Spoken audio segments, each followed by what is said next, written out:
Good morning, brothers and sisters. Brother Paul and Blyer bringing you today's Grounded with God from the Universal Peace Officers. You know, football season's upon us, and I was thinking last night and today about the crowds and the roar of the crowd and the excitement and the energy, and it got me to thinking, do we speak God's language? What language does God speak or hear or understand? Think about that for a minute. I'm sure, he speaks and understands all languages. However, maybe his language is spirit. Maybe that's the language he speaks. Maybe he uses the frequencies and the sounds of nature to communicate. We go to a football game, and I'm going with my son tonight. We can't wait to go to watch Bama play Texas Roll Tide. It's going to be a great game, a great environment. The crowd is going to be loud and fired up.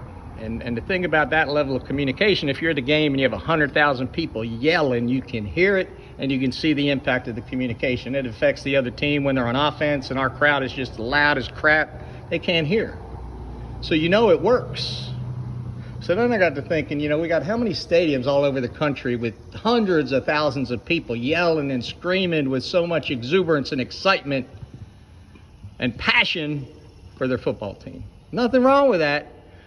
But do we take the same energy, excitement, enthusiasm, and passion and display it toward our Creator, toward God? Because He sure is worthy.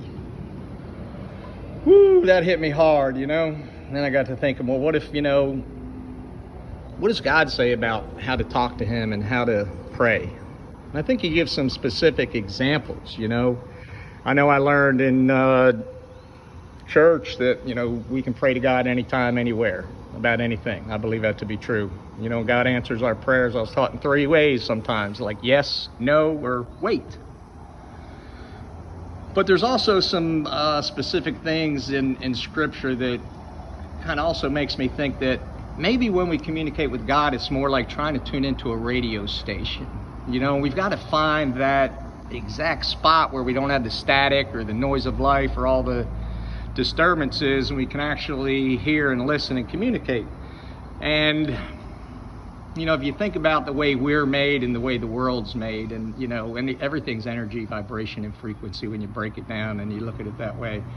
So our prayers and our thoughts and our language is all energies, vibrations, and frequencies, which takes me back to why I think maybe we got to find God's station and tune in. A couple times in Scripture, in Matthew 6:6, Jesus talks about don't go pray like the hypocrites and go out on the street and pray real loud so people can hear you. He says, go pray in your closet in private where your God will see what you do in secret. So I think that's a key thing there too. How many times did Jesus go off and get still and be quiet and pray for not 2 minutes, but maybe 40 minutes or days or, so I think for me, I've got to spend some time in the quietness. And I've got to try to slow my body and my mind and my spirit down and have the intention when I go into that quiet time. And for me, I do meditation and Qigong. But I always have an intention to get closer to my Creator through that practice. And I'm focusing on, my energy and also my intent for my energy and frequency and vibration to reach my Creator. I know that in Daniel, he talks about when he was praying when they were getting put into captivity, and one of the angels talks to him and says, I heard your prayers for 21 days, but then Michael came and helped me because one of the adversaries was battling me up in between the heaven on earth and the heaven with God. So and it's just something we got to consider, that God's frequency is like a radio station. We need to get quiet and still so that we can tune into Him and He can tune into us, and we're able to hear.